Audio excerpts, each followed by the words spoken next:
Hello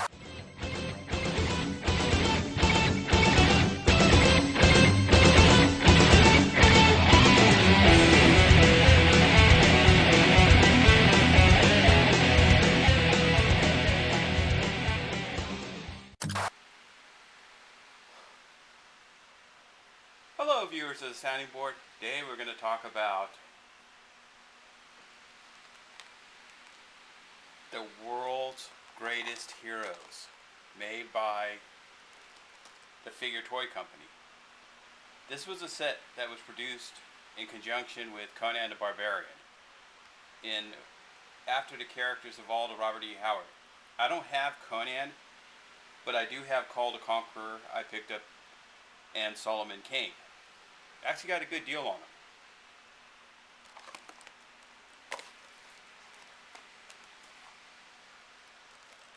As you can see in the back of the package, this version of the Conan series is based on the works of Robert E. Howard, one of my favorite writers.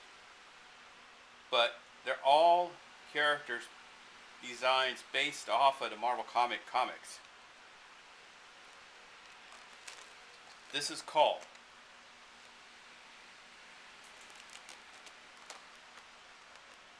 And here's Solomon Kane. This is the first time these two have ever been produced in I think any figure form whatsoever.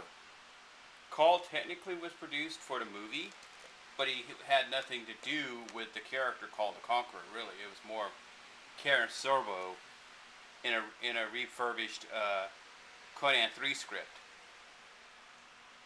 And so, Solomon Kane is a Puritan, basically ghost hunter, monster hunter. Kull the Conqueror predates Conan. He was walking the earth before Conan was. And he's a king who got his crown by his own hands, just like Conan. But let's look at an open version. All I could find was an open version of Kull the Conqueror. He has a removable crown. He has rooted hair too, just like the Conan one does. He comes with an axe and a sword, and he has no underpants, just like a real barbarian of his days. He's made on the Mego body, as you can see with Aragorn.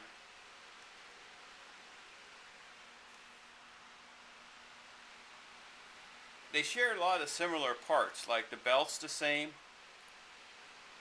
the boots you would think are the same, but they're not. He's wearing Conan's boots. Like all Megos, Mego made the toy line so everything could be reused for multiple toys. So the sword and the belt are Conan the Barbarian's. The boots are Conan's. His bracers are Conan's. But he has a whole new tunic and cape style, because the cape is held on by a chain. And he's on the classic Mego body. He's the classic Type 2 body, where the head is plugged into the body. And he has his own head cast, which actually, if you can see it, he even has a scar, just like G.I. Joe. I wish I could have got Solomon Kane to open, and maybe in a future episode, I will get a hold of a Solomon Kane and we'll do a box opening and see what he has. But even the axe is from the Conan figure.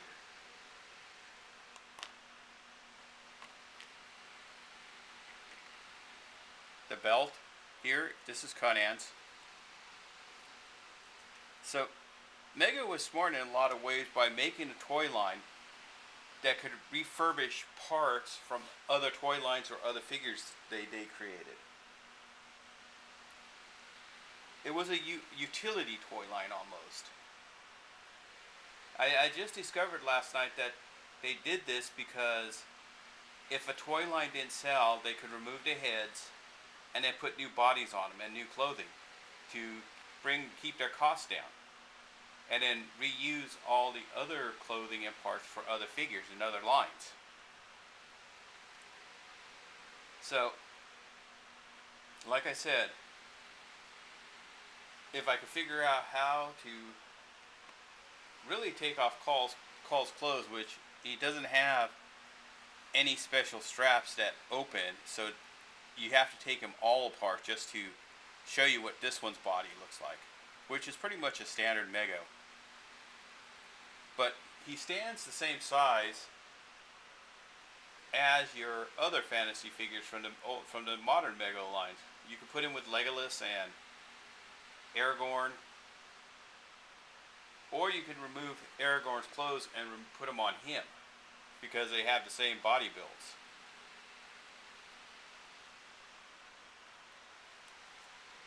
As you can see, they even reused the belt. They just cut the bottom here on his, which is the same as Kull's here, which is also the same as King Arthur's, popped off. See? King Arthur came with his belt originally. But this isn't King Arthur's sword. King Arthur's sword is an Excalibur and a different design altogether. Didn't have this He-Man-esque style look to it. And then his sword is the one from Lord of the Rings. But like I said, they can all have interchangeable weapons, because he can hold these and they're to scale with him. And you can take this sword and place it in his scarab.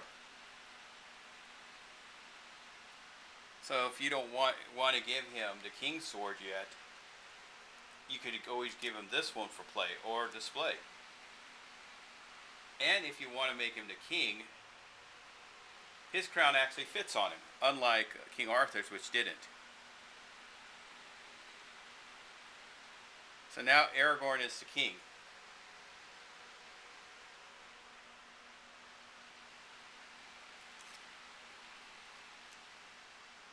And he can hold Aragorn's sword.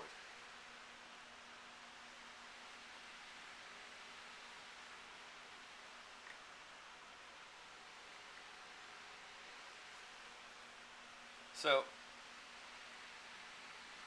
that's about all you can really say about him, other than it's kind of cool having Robert E. Howard and Tolkien figures now in Mego form. Because if you're a reader of books, the literary characters are always the best. That's why I think the world's greatest heroes of Marvel and DC resonate with people, because they were readers. They're the ones that stuck with the toy line. They're the ones that played with them. They're the ones that on a lonely afternoon would sit there and have adventures with them. And they would have adventures reading their books, their stories, their comics. But for me, it was a great find getting these at a good price, mint and package. See, they both have the same back card. And they both have John Pashuma or Ernie Chan art on the packages, which is really kind of cool within itself. And they have, which is funny, the Marvel logos for each of these characters. And Marvel didn't have the rights to these characters at the time they were made. They were actually held by Dark Horse Comics, because this was 2014. Conan didn't return home till 2018 or 19. No, yeah, I think it's a late 2018 to 2019 when Conan got bought by Marvel to be returning to the Marvel line of comic books. So, until next time, this is the sounding board, signing off. Oh, and one more thing. Solomon Kane has returned to the Marvel Universe in a 4-part miniseries. Call the Conqueror I haven't seen yet in any of Marvel's incarnations of Robert E. Howard stories yet.